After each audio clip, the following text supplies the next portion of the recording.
বললাম যে আমার মনের একটা ক্ষোভ ছিল, তিনটাকে একসঙ্গে এক ধাপে তাকে জোতাপিটা করার, তাই এই ব্যবস্থা করেছে।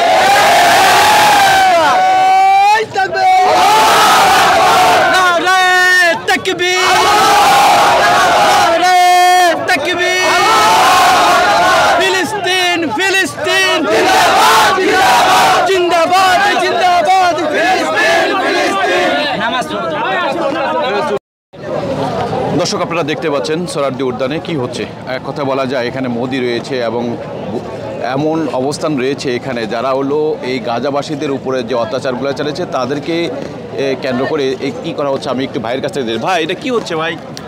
এটা হইলো তাদেরকে উত্তমভাবে সম্মানিত দেওয়া হচ্ছে, পুরস্কার দেওয়া হচ্ছে যে মুসলমানদের যারা বিরুদ্ধে যাবে তাদের লাঞ্ছিত অপমানিত হতে হয়েছে, হবে এবং ভবিষ্যতে হবে।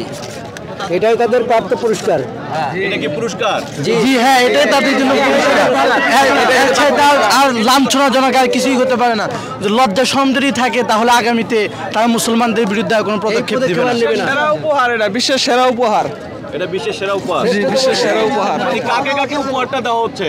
মোদিকে। প্রথমে আছেন আমাদের আমেরিকার প্রেসিডেন্ট ডোনাল্ড ট্রাম্প।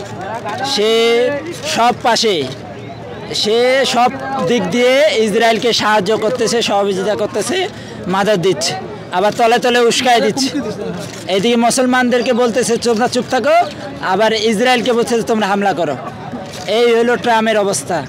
আর দ্বিতীয়তে আছে যে ইসরায়েলের যে কসাই, ইসরায়েলের সন্ত্রাসী জঙ্গি নেতানিয়াহু, সে গাজার মধ্যে হামলা চালাচ্ছে সরাসরি।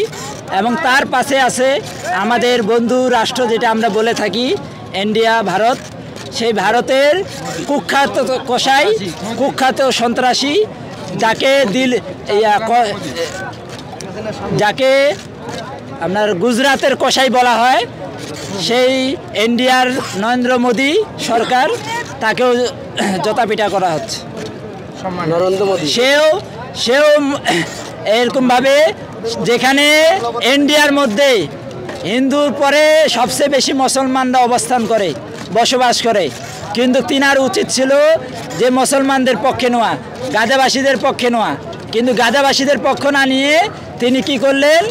ইসরায়েলদের পক্ষ নিলেন, ইহুদিদের পক্ষ নিয়ে, এবং